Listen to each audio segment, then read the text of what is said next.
প্রতি বছর এইরকম হয় একমাত্র ওই গেটের জন্য। গেটটা যদি পুরো খুলে দেয়, ওই জায়গায় গেট আছে না, যে গেট, হ্যাঁ, ওই গেটের ই কটা শাটার কটা উঠাই দিলি আর কোনো সমস্যা না, পানি কেটে যায়। জাল ধরে, ওই জাল ধরে, ওই জাল ধরার জন্য ওই যে একটা গেট ক্লিয়ার রাখে আর সব বন্ধ করে রাখে।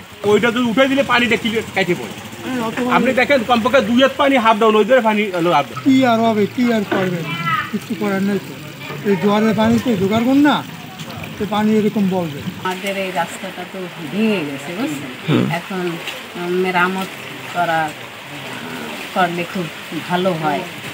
রাস্তা করলেই তো আমাদের সব কিছু ঠিক হয়ে যায়। আমাদের স্কুলে যাতায়াত করতে অনেক সমস্যা হয়। স্কুলে যাওয়া আসার পথে ভিজে যাওয়া লাগে।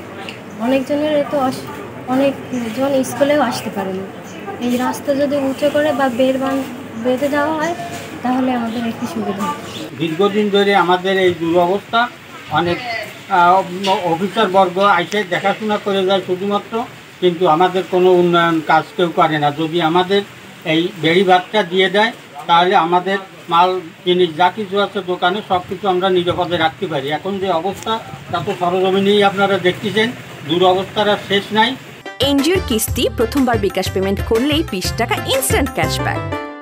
আমাদের এখানে একটা বেড়িবাঁধ আছে, বেড়িবাঁধটা আসলে নিচু, একটু উঁচু করলে আমাদের অনেকটা পানি আসে না, এই জন্য বাজারটা তলায়।